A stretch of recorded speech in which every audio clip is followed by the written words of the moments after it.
Shalom Bapak Ibu Saudara-saudara. Renungan firman Tuhan hari ini terambil dari 1 Petrus pasal yang pertama ayat 1 hingga ayat yang kedua. Saya memberikan tema berkat iman. Saya akan membacakan bagian firman Tuhan ini. Demikian bunyi firman Tuhan dari 1 Petrus pasal pertama ayat 1 hingga ayat yang kedua. Dari Petrus, Rasul Yesus Kristus, kepada orang-orang pendatang yang tersebar di Pontus, Galatia, Kapadokia, Asia Kecil, dan Bitinia, yaitu orang-orang yang dipilih sesuai dengan rencana Allah Bapa kita dan yang dikuduskan oleh Roh, supaya taat kepada Yesus Kristus dan menerima percikan darahnya. Kiranya kasih karunia dan damai sejahtera makin melimpah atas kamu. Sekian jauh pembacaan firman Tuhan.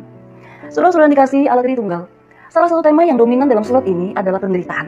Ini merupakan sebuah topik yang aktual dalam dunia kita. Karena sejak manusia pertama di Taman Eden jatuh dalam dosa, maka seluruh keturunannya, termasuk saya dan saudara, diperhadapkan dengan yang namanya penderitaan. Suka atau tidak, siap, tidak siap, penderitaan dan kejahatan telah, sedang, dan akan terus terjadi. Oleh karena itu penting bagi kita untuk boleh memiliki satu sikap yang tepat dalam menyingkapinya. Tentu saja ini tidak dimaksudkan agar saudara terbebas dari masalah kejahatan dan penderitaan itu. Tetapi yang menjadi tujuan utama adalah agar ketika saudara diperhadapkan dengan yang namanya penderitaan, yang namanya kejahatan, saudara tidak mempertanyakan kebaikan Tuhan dan meragukan keberadaannya. Karena melihat realita yang ada, dengan terjadinya kejahatan dan penderitaan di mana-mana, banyak orang yang mengatakan bahwa Allah itu tidak ada. Premis mereka yang sering muncul seperti ini, saudara. Seandainya Allah itu benar-benar ada, maka tentulah Ia Maha Kuasa dan Maha Tahu. Maka sudah seharusnya Allah yang Maha Tahu dapat mencegah terjadinya kejahatan dan penderitaan. Allah yang Maha Kuasa seharusnya mampu meniadakan kejahatan dan penderitaan. Tetapi kenyataannya, kejahatan dan penderitaan tetap eksis. Maka Allah bukan saja tidak Maha Tahu dan tidak Maha Kuasa, melainkan sebenarnya Allah tidak ada. Saudara, pernyataan ini penting untuk diresponi secara tepat, sebab hal ini dapat berdampak bagi iman saudara. Saudara-saudara yang dikasihi Allah Tritunggal, apakah benar dengan semua kejahatan dan penderitaan yang terjadi membuktikan bahwa Allah tidak Maha Kuasa atau Allah tidak Maha Tahu? Dan pertanyaan yang lebih ekstrim, apa benar Allah itu tidak ada? Saudara-saudara, Alkitab yang menjadi standar kebenaran bagi engkau dan saya justru menegaskan hal yang berbeda. Alkitab menunjukkan bahwa semua terjadi atas kehendak Allah. Semua yang terjadi ada di dalam kedaulatan Allah. Tidak ada yang terjadi di luar kehendak Allah. Jadi saudara-saudara yang dikasihi Allah Tritunggal, masalah penderitaan dan kejahatan yang oleh orang-orang dipakai sebagai senjata pamungkas untuk menyerang iman Kristen agar dapat membuktikan bahwa Allah tidak ada. Kenyataannya, Alkitab yang menjadi standar kebenaran iman Kristen menyatakan bahwa melalui kejahatan dan penderitaan itu menunjukkan bahwa Allah itu ada. Karena semua itu terjadi atas kehendak Allah, semua yang terjadi ada dalam kedaulatan Allah. Saudara-saudara, berdasarkan surat 1 Petrus pasal pertama ayat yang kedua, Petrus mengajarkan kepada penerima suratnya bahwa orang Kristen mengalami penderitaan karena mereka dikhususkan untuk sesuai dengan rencana Allah, yaitu supaya taat kepada Yesus Kristus dan menerima percikan darah Yesus. Seperti yang sudah saya sampaikan di depan, bahwa dalam dunia yang berdosa kita pasti akan berjumpa dengan yang namanya penderitaan. Yang penting bukanlah berusaha menghindarkan penderitaan, tetapi kita mengerti kalau saya harus menderita, itu karena saya adalah orang yang dipilih oleh Allah, disucikan oleh Roh Kudus, menerima peneguhan perjanjian dengan Kristus untuk taat kepada Kristus, seperti Kristus taat kepada Bapa. Dan itu adalah kasih karunia yang dilimpahkan kepada kita. Dengan kata lain, Petrus hendak mengatakan bahwa kamu akan mengikuti Tuhan di dalam penderitaan, dan kamu akan bisa. Bukan karena kamu kuat, atau karena komitmenmu yang hebat.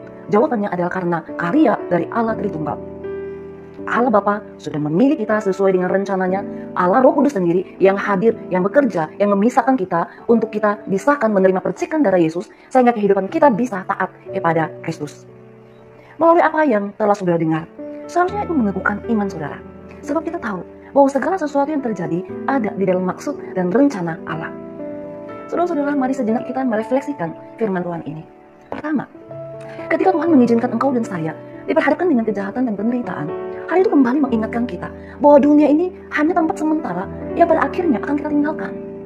Melalui kejahatan dan penderitaan mendorong kita untuk mengejar apa yang bersifat kekal, ketimbang mengejar hal-hal yang bersifat sementara di dunia ini. Yang kedua, melalui kejahatan dan penderitaan harus kita sadari bahwa semua itu merupakan bentuk penghukuman Allah atas dunia yang sudah berdosa. Jadi jangan kita mengharapkan bahwa kejahatan dan penderitaan akan hilang dari dunia ini yang sudah berdosa. Sebab kejahatan dan penderitaan ini hanya akan berakhir ketika kita memasuki langit dan bumi yang baru. Di sana tidak ada lagi namanya penderitaan dan air mata, melainkan yang ada hanyalah hal-hal yang baik yang Tuhan sediakan bagi engkau dan saya jika kita sungguh-sungguh pengikut Yesus Kristus. Ketiga, melalui kejahatan dan penderitaan, walaupun seringkali kita menanggapi hal ini secara negatif, sehingga tidak jarang kita menyalahkan dan meragukan kebaikan Tuhan. Mengapa semua ini harus terjadi, dan sebagainya. Karena jika kita mau jujur, kita semua lebih mementingkan apa yang menjadi kemauan diri kita, bukan apa yang menjadi kemauan Tuhan. Namun saudara-saudara, sesungguhnya harus kita akui bersama bahwa semua yang Tuhan tetapkan adalah untuk kebaikan setiap orang-orang pilihannya. Bukan hanya melalui hal baik, hal buruk sekalipun, di sana ada tangan Tuhan yang bekerja untuk mendatangkan kebaikan bagi kita. Seperti yang tertulis di dalam Roma 8 ayat 28. Kita tahu sekarang bahwa Allah turut bekerja dalam segala sesuatu untuk mendatangkan kebaikan bagi mereka yang mengasihi Dia, yaitu bagi mereka yang dipanggil sesuai dengan rencana Allah. Dan yang terakhir, kita diajarkan melalui kejahatan dan penderitaan untuk selalu percaya kepada Tuhan. Jangan kita hanya mau menerima hal yang baik dari Tuhan, namun ketika Tuhan mengizinkan hal yang buruk terjadi dalam hidup kita, lalu kita bersungut-sungut. Tetapi saudara, tetaplah beriman dan percaya kepada Tuhan. Saudara-saudara, saya tidak tahu apa yang menjadi masalahmu saat ini. Apakah sakit penyakit? Apakah kehilangan orang yang engkau kasihi? Atau masalah ekonomi, masalah keluarga? Apapun itu, ingatlah saudara, segala sesuatu yang Tuhan izinkan terjadi dalam hidupmu dan hidupku, itu akan mendorong engkau dan saya untuk menyadari siapa engkau dan saya. Tanpa Tuhan di dalam hidupmu dan hidupku, pada akhirnya semua berakhir pada kesia-siaan. Kiranya Tuhan menolong setiap kita untuk boleh tetap setia. Mari kita berdoa. Bapa, terima kasih untuk satu bagian firman Tuhan yang kembali memberkati setiap kami. Tuntun dan pimpinlah kami, ya Tuhan. Dan betapa hati kami bersyukur sebab kami boleh menjadi orang-orang yang dipilih oleh Tuhan. Tuhan tuntun perjalanan hidup kami untuk setia hingga akhir. Di dalam nama Tuhan Yesus Kristus kami berdoa. Amin.